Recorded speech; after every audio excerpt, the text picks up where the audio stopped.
Francescoli y Ponzio, que no sabemos cuál es el rol activo que tienen y no se habla prácticamente de los dos managers de River. No se habla. Tienen un blindaje, son los managers y no se le conoce que hayan elegido un jugador. Y yo me acuerdo Ponzio hace, creo que un año, en una declaración, una de las pocas que dio, tenemos, la verdad, un mercado de 9 puntos. Después fueron y gastaron 50 palos. El manager lo dijo. Los jugadores los elige el técnico. El Asco jugó con el cartel pegado en la frente de los 10 palos y Castaño no juega con el cartel pegado en la frente de los 14. Yo no escucho que digan todos los días, todo el tiempo, Castaño no rinde y lo pagaron 14 palos. No, ustedes se imaginan pero la historia que hubiésemos armado si en Boca, en el mismo mercado de pases, llegaba y sigue un jugador sin jugar. Carboni. Sí.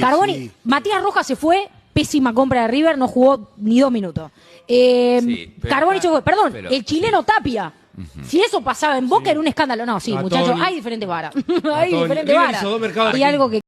De esas cosas nadie habla, decía Nani Senra en el recorte que acabamos de ver, esta periodista que entiendo yo que es hincha de River, que cubre a River, y estaba dando un listado de un montón de cosas, de un montón de cuestiones, en las cuales todos los grupos mediáticos se han manejado con suma cautela a la hora de comunicarlo, a la hora de hacer una crítica, ella misma diciendo de que hay una doble vara, que si eso sucediera en Boca, sería un escándalo nacional. ¿Y quieren? ¿Les puedo dar otro ejemplo? Así, pero a la mano, digamos, el quilombo que se armaron los juveniles de River en el Mundial de Clubes Sub-20, o Sub-18, donde los jugadores de River se cagaron a piña después de un partido, lo increparon al árbitro, cagaron a patadas a el Real Madrid y fueron encima expulsados 3 jugadores. Imagínense si se hubiese pasado en Boca. ¿Cómo hubiesen hecho, pero miles de editoriales en los canales de televisión sobre eso? Y no lo hacen porque hay un blindaje mediático. Y esto es lo que quiero desarrollar el día de hoy, porque de este blindaje mediático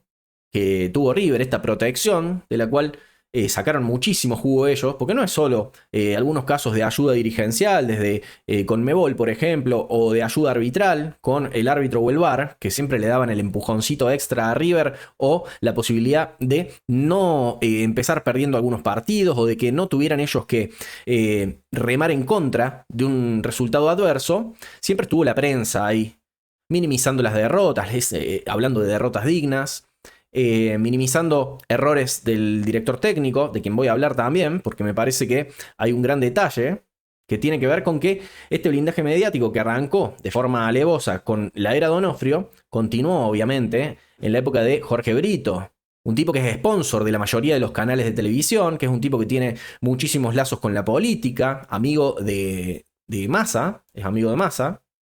Es un tipo que obviamente mantuvo a la prensa conforme y trabajando para el bienestar de River. ¿Por qué digo que es un bienestar? Porque el equipo de River nunca juega con la presión en contra. Porque el equipo de River nunca se le cae de forma ofensiva, de forma dañina, de forma constante en los medios, marcando cada uno de los errores con una voz unánime, como sí pasa con Boca. Porque al equipo de River siempre se le dio la libertad de que cuando había algún problema con algún jugador, eso no saliera en los medios. Y esta es la tesis que yo quiero plantear acá, de que me parece que ese blindaje de alguna forma se está rompiendo. Que ya hay algunos periodistas, ejemplo Nani Senra, ejemplo el Tano Santarciero, hasta algunos de ESPN que se animan a esbozar alguna crítica al director técnico, a Gallardo, a la dirigencia, por un montón de casos. Obviamente que esto parece haberlo destapado la derrota de local contra Palmeiras, en un partido en el que la verdad River fue bailado totalmente.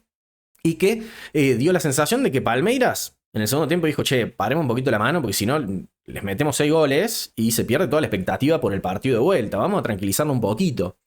Esa es la sensación que quedó de ese partido. Un partido en el que River jugó horrible, donde se apunta a las malas decisiones del director técnico cuando antes no se lo cuestionaba a Gallardo, excelso y profesional orinador de periodistas. Bueno, ahora parece ser que las balas le empiezan a entrar a Gallardo. Parece ser que alguna esquirla le rebota también a Brito, aunque no mucho, obviamente por los motivos que acabo de mencionar. Pero se empieza a sumar esa derrota en la que sí, se titula River quedó con vida por un gol. River todavía tiene la posibilidad. River va por la épica, que son enunciados que siempre se utilizaron cuando River tenía un resultado adverso y tenía que jugar un partido de vuelta. Muchas de esas veces quedó eliminado, otras logró revertir el resultado. Sin embargo, lo que queda claro acá es que el jugador de River labura con tranquilidad. Pero hay balas que entran. ¿Y por qué quiero decir que le están entrando algunas balas a Gallardo? entiendo que es por la protección que tiene Brito, que ya termina su mandato, que ya deja el club, y acá puede llegar a haber un cambio rotundo, tanto en la política de River, obviamente, porque va a cambiar la dirigencia, como también en el tratamiento que hacen sobre los temas del mundo River Plate, en los medios, en algunos canales que hoy por hoy se muestran súper afín y que ya tienen como una costumbre, ya están entrenados para hablar bien de River. Podemos enumerar un montón de casos, podemos hablar, porque esta semana salió una publicación, creo que fue hace un par de días, del padre de Lanzini, donde hacía una crítica a Marcelo Gallardo por no ponerlo, por no usarlo, por no darle la confianza a Manuel Lanzini, que vino como si fuera una estrella, repatriamos a Lanzini y se fue por la puerta de atrás. Y no solo se fue por la puerta de atrás, sino que los medios, cuando él quiso salir a hablar, a hacer su descargo, en post partidos con Vélez, porque hoy está jugando en Vélez Lanzini, y él quiso hablar sobre cómo Gallardo lo había apartado, sobre cómo él se había sentido destratado, los medios no le dieron mucho espacio. Creo que eso es lo que motiva al padre de Lanzini a hablar de esto. Ese blindaje mediático que tiene River hace que muchas veces el jugador que se siente perjudicado no tenga un lugar para expresarse tampoco. Y miren que lo intentó Lanzini, de hecho, se los voy a mostrar. Espero seguir por este camino, seguir consiguiendo títulos, que la verdad es un club muy lindo. ¿Es una especie de revancha para tu carrera personal? Sí, no sé si revancha, pero bueno, es lindo siempre conseguir cosas, ganar títulos. Y la verdad que después de todo lo que se había dado, la verdad que estoy muy feliz. Yo pensaba terminar mi contrato, obviamente, con River, después iba a ver qué iba a pasar, que esto que el otro. Pero bueno, son decisiones que uno tiene que en este caso Marcelo tenía que tomar.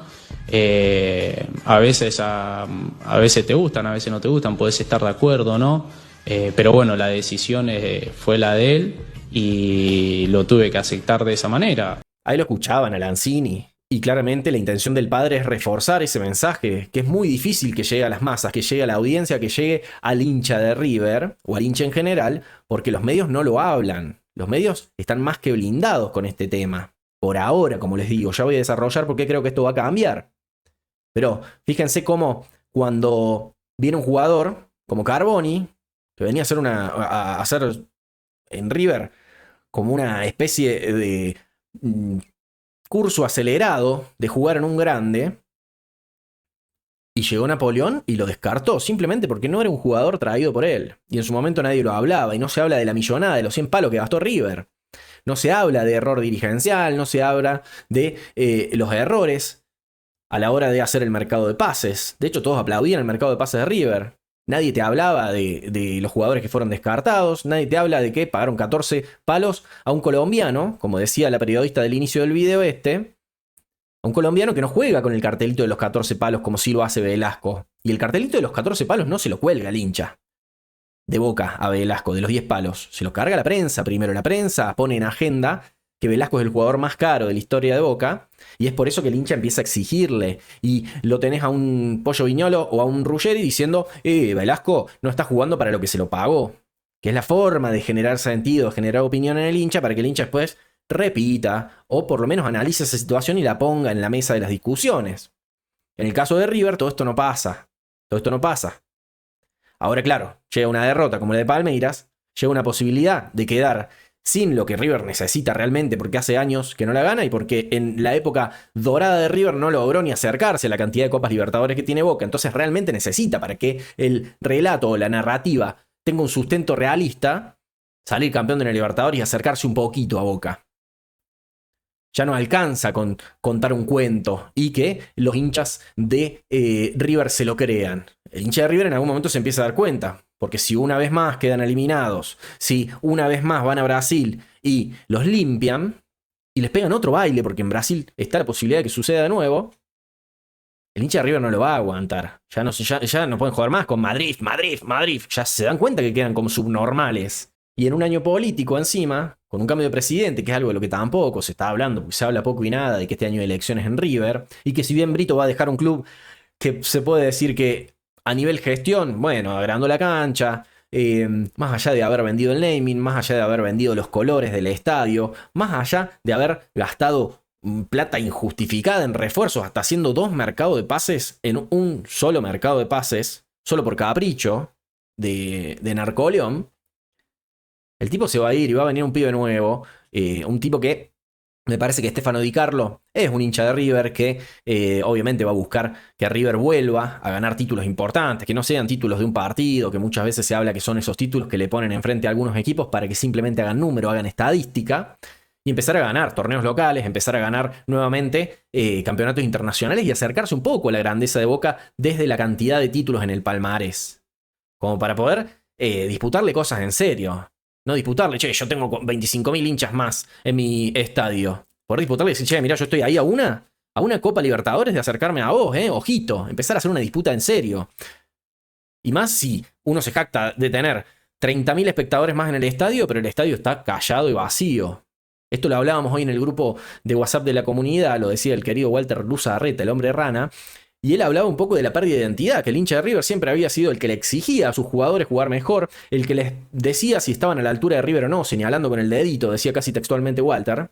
No lo puedo citar textualmente porque no recuerdo exactamente, pero él planteaba esto, y que el hincha de Boca siempre fue el que alentó en las buenas y en las malas, siempre fue el ferviente hincha del club, que no lo iba a dejar en banda a los jugadores, que los iba a bancar siempre, es lo que hizo grande a la hinchada de Boca. El aliento constante, ganes, empates o pierdas. Bueno, River nunca fue eso.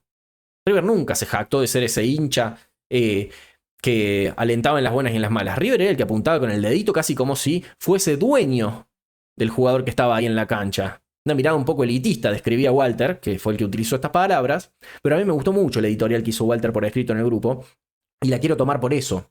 Porque un poco él plantea de que el hincha de River está perdiendo su propia identidad, ya no sabe lo que es, ya ni siquiera se siente elitista, sino que quiere ser el movimiento popular, cuando River nunca fue popular, nunca buscó eso.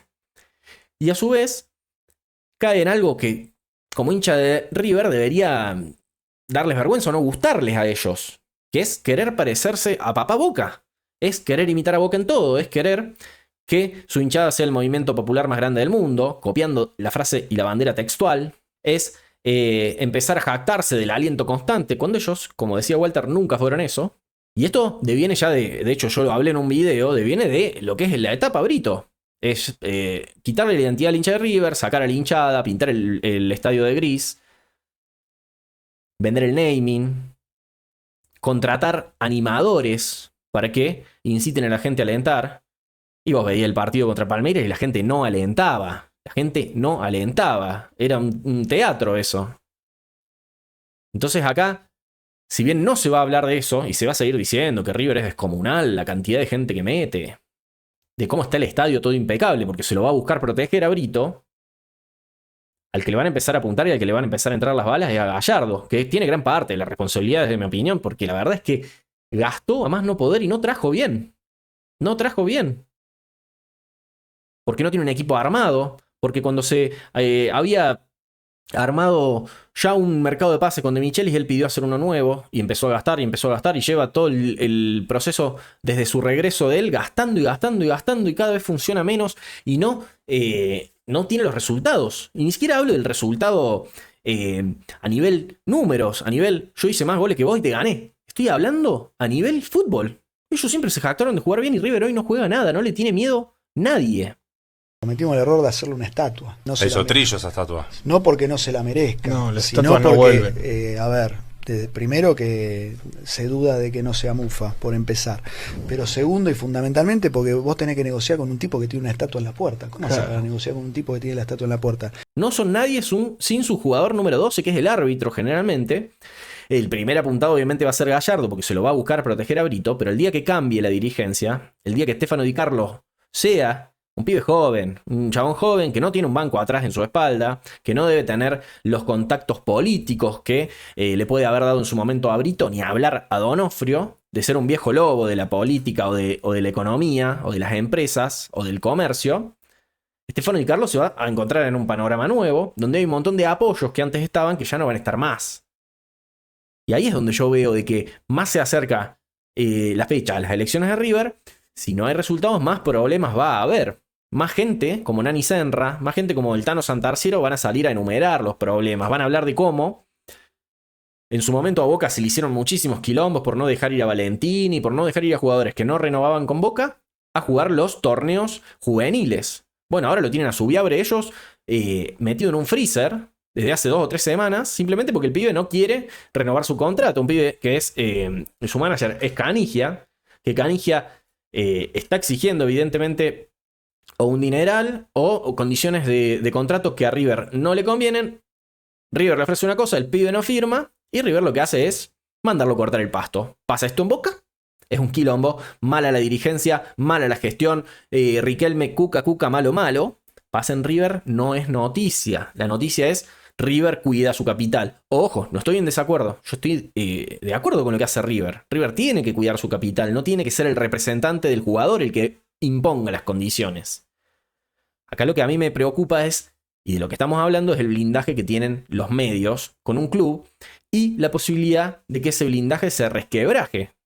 La posibilidad que tenía antes de perder con Talleres, de perder con Platense, de perder con Patronato también, de perder con Vélez, de un montón de derrotas, de las cuales no se hacía el eco que se debiera haber hecho si utilizaran la misma vara que con Boca. Claro, obviamente que hay cuestiones políticas ahí, pero los acuerdos políticos y comerciales que hoy se tienen con Brito, se van con Brito. Entonces hay que ver cómo viene el futuro de River. Y yo creo que esto no solo, este blindaje, del cual, como les digo, sacaron muchísimo jugo, al hincha de River no le sirve, porque el hincha de River levanta la voz y dice, che, esto está mal, esto está mal, esto está mal, y se sienten solos y desamparados, y no hay nadie que lo diga. No hay nadie que lo diga. Yo, hincha de Boca, bienvenido sea, que se prendan fuego y que mientras tanto les estén vendiendo que todo es de maravilla. De hecho, los bosteros hablamos mucho de la fantasía mental en la que vive el hincha de River desde que ascendieron. De hecho, yo hice también un video sobre eso, donde se habla de, bueno, Ayudín borra la mancha. Se explicita ahí cómo a River, para intentar sostener ese segundo equipo, después de Boca, el más grande de la Argentina, en un plano de igualdad, de cercanía al club de la Ribera, porque si no, Boca iba a quedar años luz de River, y la ayuda no fue solamente arbitral, no fue solamente desde Conmebol, no fue solamente desde AFA, sino que además la ayuda venía, y fundamental, la participación de los medios de comunicación, que se encargaron de hacer un relato o una narrativa de que todo estaba bien en River, en contraposición de la narrativa de que en Boca, desde que está Riquelme, está todo mal. Porque, ojo, yo no desconozco acá de que cuando el presidente de Boca era Macri, de que cuando el presidente de Boca era Angelici, había un blindaje en los medios. Ojo que el blindaje quizás no era River, no era por completo el presidente, al director técnico y a los jugadores, como sí fue en estos últimos 10 años con River. En el caso de Boca, el blindaje era para con los dirigentes. Entonces, si el diario de turno necesitaba publicar un contrato falso de un jugador de fútbol solamente para dejar bien parado al dirigente de turno, lo hacía. Si al diario le convenía hablar mal de un jugador e inventar cosas sobre un jugador para dejar bien parada la dirigencia, lo hacía. Ahora, si había un periodista que hablaba mal del dirigente, lo rajaban, gente. Entonces, creo que es importante que el hincha de River empiece a notar y que el hincha en general empiece a esperar de que después del año que viene, con nueva dirigencia en River, se empiece a ver un cambio rotundo en los medios. Un cambio que hace tanto que no sucede, que es difícil para nosotros no sorprendernos de lo que vamos a empezar a escuchar. Yo creo que ya está pasando, creo que ya hay periodistas que cubren River que se están empezando a dar cuenta de que ese blindaje mediático a su dirigente les está trayendo algunos problemas. El cuidado constante a Marcelo Gallardo les va a traer a la larga problemas y probablemente esto termine en una disyuntiva entre el hincha de River que dice, che, el problema es Gallardo, y el que dice, no, Napoleón nos dio todo, no hay que dejarlo, no hay que soltarle la mano. Siempre aparecen estas disyuntivas. Siempre aparecen estas disyuntivas. Ahora, lo que le interesa a los medios es que lo que no se discuta es que en River no es todo tan exagerado, que en River está todo bien, que en River se toman buenas decisiones, que hay buena gestión, que la parte futbolística está bien y se está trabajando, siempre dándoles la posibilidad a ellos de que vivan el mundito River con muchísima más tranquilidad que los otros clubes, ni hablar Boca, que es el apuntado directamente por los medios a través de la política. Mejor dicho, por la política a través de los medios. Nadie te habla de que River tiene un partido importantísimo contra Palmeiras, que se juega el año. Claro, bueno, River todavía sigue con vida en Copa Argentina, tiene una bala extra. River tiene además posibilidad de campeonar en el campeonato local. Sin embargo, para ellos perder de local contra un brasilero, jugando pésimo, defendiendo con 5, como equipo chico, como le decían a Boca, defendiendo con 5.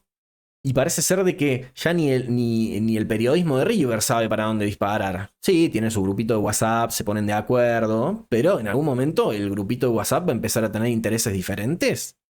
Y ahí se va a armar, y ahí el que va a pagar va a ser Gallardo, va a pagar Francescoli, va a pagar Poncio, y se van a empezar a ver los trapitos sucios, van a empezar a salir los trapitos al sol. Y el hincha de River no va a entender nada, porque vivió 10 años en una fantasía de que todo estaba bien constantemente. Una fantasía que no existe, y que muchos se niegan a dejar ir. Muchos se niegan a dejar ir. De esto que venimos planteando no lo hablan en ningún medio. Lo habló Nani Senra y lo dice Tano Santarciero. Son dos de los poquitos que lo hablan. No pasa mucho. Pero van a empezar a entrar las balas. Y si River no da vuelta a la serie contra Palmeiras, van a empezar a caer los cascotazos. El primer apuntado Gallardo, el segundo Francescoli Poncio. Y creo que el que va a zafar, porque es el que pone la plata en los medios, es Jorge Brito. Y el que se va a tener que heredar esa mochila, esa crítica, probablemente sea Stefano Di Carlo, el futuro presidente, como dicen muchísimos, de River, que desde la inexperiencia, desde la juventud, va a tener que afrontar un mundo muy difícil. Y ahí los quiero ver, a nuestros hijos descendidos gallinas. Les mando un saludo grande, espero que les haya gustado eso y déjenme su opinión, a ver qué piensan ustedes. ¿Se rompe el blindaje o no se rompe el blindaje? Nos vemos la próxima. Mentira, gente. Vamos, voy a hacer el objetivo. Ponete acá. Yo soy hincha de River, pero voy a ser sincero. Boca tiene más Libertadores, tiene más Copa del Mundo, nos saca clásicos. La realidad es que Boca es el equipo más grande de Argentina. Además también tiene más hinchas. ¿Sí? Nos agarramos de lo de Madrid, pero vamos a ser sinceros, gente. Con eso no lo gastamos. Sí, soy un hincha de River honesto. Nada más. Nada más, nada menos. Después una breve pregunta. ¿Quién es más grande, River o Boca? ¿Quién es más grande o quién es mejor? ¿Quién es más grande? Boca.